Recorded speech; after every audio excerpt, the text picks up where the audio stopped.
So, what happens when a football club, teetering on the edge of collapse, decides to hire a manager who doesn't just manage chaos, but actually thrives on it? Today, we're diving into the pretty wild and darkly comic story of Travis Guattari, Birmingham City's chaos manager, and a season that pushed a team to its absolute breaking point. Temporary is a word for the weak. In football, chaos is permanent. Now, that's not just some snappy quote. That is the entire playbook for our guy, Travis Guattari. For him, you see, the constant instability in the sport isn't a bug. It's a feature. It's a weapon. But the real question is, can you actually build a winning team on a foundation of, well, pure chaos? All right, so let's set the scene. It's July 2025 at Birmingham City. The club is just lost, drowning in unmet expectations. And they throw out a lifeline to Travis Guattari, but only as an interim, a temporary fix. The board's instruction was simple: just hold the ship steady. But Guattari, he had zero intention of just treading water. You know, for most managers, that interim tag is a sign of instability. You're a placeholder, a caretaker. But for Guattari, it meant one thing: freedom. Total freedom. Freedom from the usual pressure, freedom from expectations, and you better believe the freedom to start conducting his symphony of chaos. And this chaos wasn't just some theory he had. Oh no, he walked into a locker room that was basically a civil war. On one side, you had the drama king, striker Marvin Duksch and his whole crew, and on the other, the loyal lamps, called that because they were this little glimmer of hope, Pike Sung-ho and Damari Gray, who were just desperate for something new. The battle for the soul of the club was already in full swing. So how in the world do you manage a locker room that's split right down the middle? Well, Guattari's solution was simple and, honestly, completely defiant. He just ignored the drama. He decided he was going to build his entire system around a core group of players he trusted, players he called his samurais. And that meant the unhappy star striker Marvin Duksch? Yeah, he was effectively sidelined. And here they are, the heart and soul of this new team. You've got Furuhashi, the finisher, sharp as a sword; Iwata, the defensive wall that nobody could get past; and then Pike and Gray, the loyal engine and the creative spark. See, Guattari understood something fundamental. In a system built on chaos, you need soldiers you can trust, no questions asked.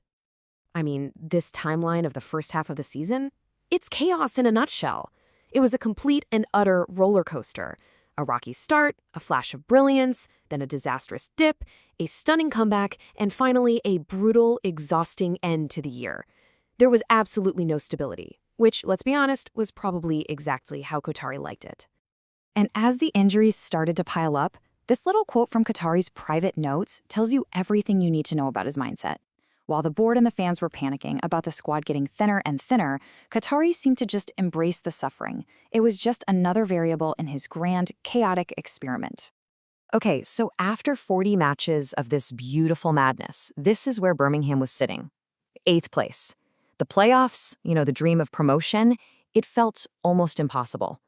They had just 6 matches left to either climb that mountain or just collapse completely. And then the impossible started to happen. The source material calls it the Charge of the Blue Brigade.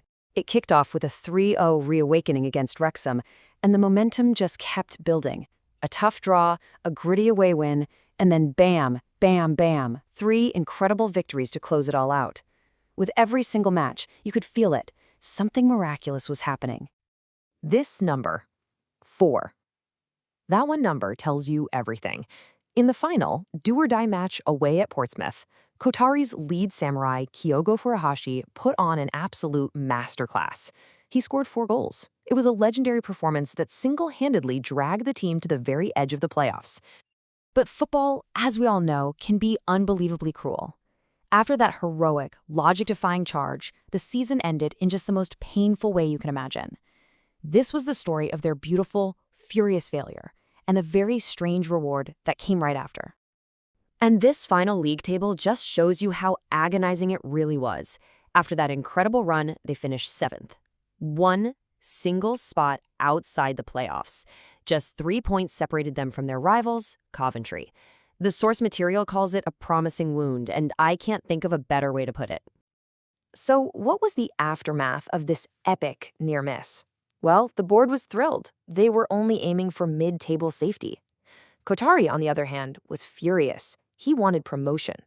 His loyal samurais got their rewards. Damari Gray was named Player of the Season, and Pike got a World Cup call-up. The villain of the piece, Marvin Duksh, was finally put up for sale. And the biggest twist of all? For this failure, Kotari was given the permanent manager's job. Which leaves us with this massive question, right? After coming so ridiculously close, after proving that your chaos theory could almost lead to glory, what do you do next? Do you double down, or do you change your whole approach? Now, to understand what Kotari did next, we have to look at the lessons he was learning from everywhere else that summer. Because as it turns out, the 2026 World Cup was putting on its own masterclass in the brutal, chaotic nature of football. So first, his home nation of Morocco suffers this devastating exit, and boom, their manager is instantly sacked. Then, the final itself is won by a Portugal team without Ronaldo, playing against an Argentina team without Messi. For Kotari, the lessons were crystal clear. Loyalty is temporary, heroes can fall in an instant, and you don't need a king to win the crown. So, armed with these lessons and his brand new permanent contract, Kotari walked into what the source calls the Summer of Knives. He had a bigger budget from the board, and he was ready to make the ruthless decisions he knew he needed to make to take that next step. The board handed him over 12.5 million euros. But let's be real, this wasn't a gift, it was a loaded gun. Kotari had promised them more than just staying afloat. He promised them a revolution, and now he had the cash and all the pressure to deliver. And here it is, the first truly ruthless decision. He sacrificed one of his most loyal players, Pike Sung-ho, selling him for a massive 20 million euro profit. He called the deal a love letter written in gold. Then he used half of that money to sign Othman Mamana, a 20-year-old Moroccan winger he personally demanded, a little bit of Moroccan chaos to replace the old German misery. That beautiful failure of his first season, turns out that wasn't the end of the story. It was just the prologue. Now armed with a permanent contract, a fresh budget, and a brand new ruthless streak, Kotari's new job wasn't a reward. It was the spark before the storm. The real question is, now that the chaos has been truly unleashed, can it ever be controlled?